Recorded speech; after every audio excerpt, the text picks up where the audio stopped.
So you took over the CEO job, what, about a year and a half ago, yeah. just at the beginning. I mean, it's been a trial by fire, obviously, for you. What is your priority for the rest of this year as the world slowly comes out of this pandemic? My biggest priority is making sure that the region doesn't feel isolated and separated from the rest of the world. As you are pointing out, we are witnessing a multi-speed global regional recovery with a certain strategy for part of the Western world, the US and parts of Europe, whereby it's vaccination, therefore recovery or try to go back to normalcy as quickly as possible. And here in Asia, instead, we are witnessing different phases of the trying to go back to normalcy, and it feels that we could remain separated and segregated from the rest of the world. Are we separated and segregated from your vantage point? Look, Japan has had very few vaccinations. Hong Kong, only 13% of this population have had both of the shots. India, it's a human crisis in many ways. So is Asia, relatively speaking, compared to Europe and the US, being isolated because of this?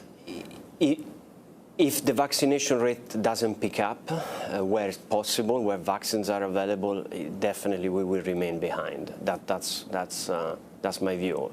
It's not a case of FIFO, no? First in, first out. In this case, we have chosen a different approach, and my view is the rest of the world is accepting a different set of outcomes.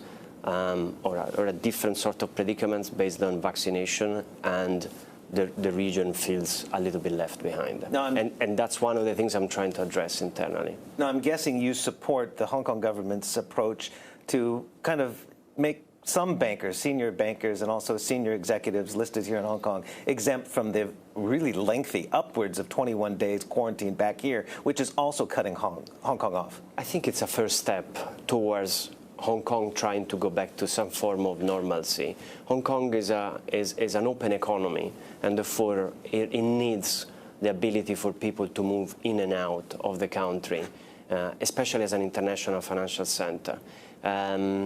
Therefore, it's an important first step. It needs to be married with a higher vaccination rate to make sure that the rest of the population is, of course, safe from the virus. What are your hiring plans? There's been a lot of talk about junior bankers jumping ship from banks, either to the buy side or to tech companies. It seems like a little bit more migration from jobs. I wouldn't say like that. I mean, attrition rate, I think it's gone back to last year. Of course, it was far lower than normal, and it's just moved back to the mean reverted to what I would consider a normal attrition rate on a normal year. So in that sense, the job market is probably has accelerated back to normality faster than the rest of the economy, but no more than that. Are you like Jamie, who doesn't necessarily like work from home? He wants to get more bankers out on the planes and doing deals face to face. We talked about the lack of vaccinations in this part of the world. Does that prohibit you from doing? Yes, for sure. It makes it impossible right now to travel across countries in the region. I mean, one of my biggest concerns is by the time I will be able to travel back in some of the countries, might have been 3 years since last time I visited them. So there's definitely that component of the business and the human touch with people that will suffer. Going back to your question, I think I like the idea of having more people back in the office, especially where it's safe to do so. I think Hong Kong is one of those places where we can have more folks coming back in the office. Will the business go back to the way it used to be before, jumping on a plane, as my wife used to say, just to get a coffee with a client? Probably not. Are you encouraging your employees to get vaccinated? The HKMA, the Hong Kong Monetary Authority, just yesterday wants to encourage big employers such as yourself to encourage people to get vaccinated. I have indicated to my employees that I've been fully vaccinated, and it's a super smooth process here in Hong Kong, and I wish for more of them to be vaccinated. Ultimately, we have an internal jargon which is community immunity is what we want to reach. And you only reach that if you have a higher vaccination rate than now. Let's talk about your China business. What do you have in store for that? I know you've at least reported that you've increased your stakes in the securities, a joint venture. You have others in wealth management and other futures business that's been approved. You have big ambitions for China. What kind of capital needs are going to be required for the next 3 to 5 years for JPMorgan to achieve those goals in the new JVs? So this year, it's an incredible year for us in China because we are celebrating our 100th anniversary. You know, we opened our first branch in Shanghai on the 4th of January 1921, and boy, things have changed since then.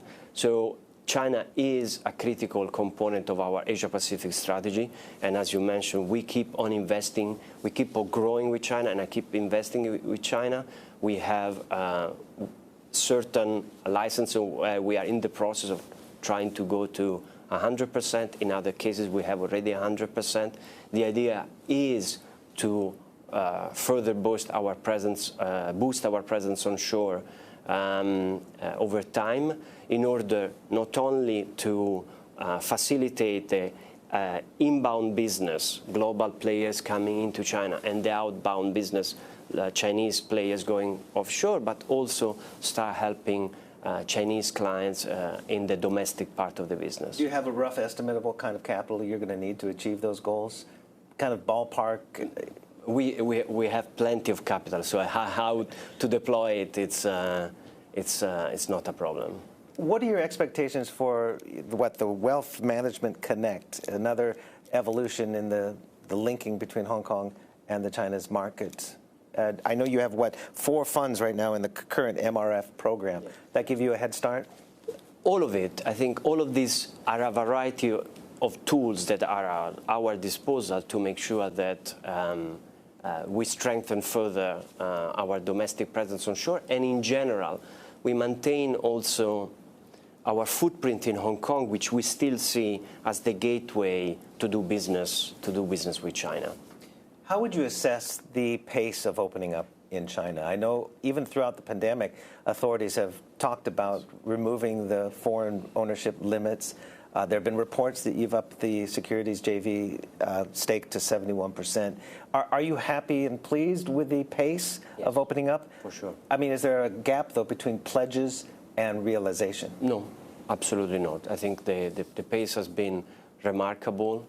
Remarkably surprising, I would say, in that sense, on the positive side, and we are in constant contact with the regulators on next steps for us. Are there areas you would like to see further pace of growth opening? In China, because you have the futures biz, the private wealth, securities, obviously, mutual funds. No, not necessarily. We have our own plans on things that we want to do onshore, and we are sticking to those plans. I would hate to call it a 5-year plan because it would sound a little bit too grandiose, but we have a plan of things that we want to do, and we have certain deadlines that we are following up, and that's how it's working. How about hiring on the mainland? What are your plans there? We have hired. We are increasing the hiring as we have more and more presence onshore. That's part of the exercise of being more involved in the domestic business. What's your assessment of the opening of the Chinese economy as far as coming out of the pandemic? Obviously, it's been a success story compared to the rest of the world. And how much of a springboard is that for you?